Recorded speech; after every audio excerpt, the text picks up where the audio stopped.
I say to you, think of your past life and remember the pleasurable and happy days and the distressing and troublesome times, and you will surely exclaim, either "Oh" or "Ah." That is, your tongue and heart will either say, "All praise and thanks be to Allah," or "Alas and alack." Note carefully what makes you exclaim, "Praise and thanks be to Allah," is thinking of the pains and calamities that have befallen you. It induces a sort of pleasure, so that your heart offers thanks, for the passing of pain is a pleasure.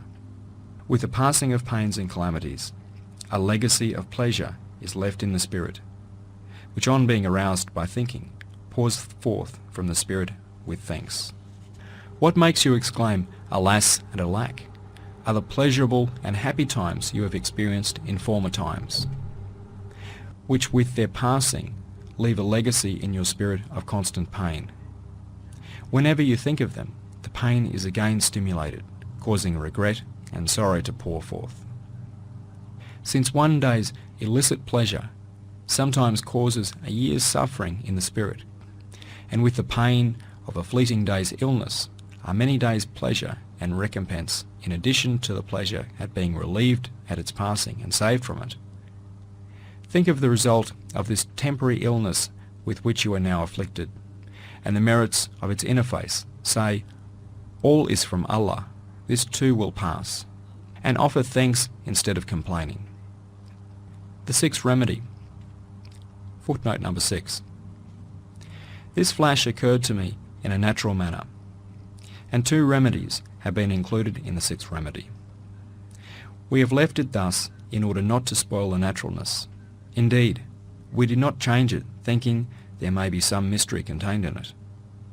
O brother, who thinks of the pleasures of this world and suffers distress at illness.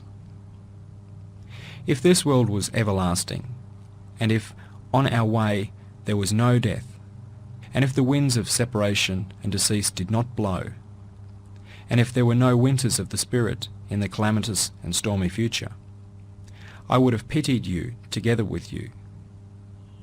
But since one day the world will bid us to leave it and will close its ears to our cries, we must forgo our love of it now through the warnings of these illnesses, before it drives us out. We must try to abandon it in our hearts before it abandons us. Yes, illness utters this warning to us. Your body is not composed of stone and iron, but of various materials which are always disposed to parting. Leave off your pride, understand your impotence, recognize your owner, know your duties, learn why you came to this world. It declares this secretly in the heart's ear.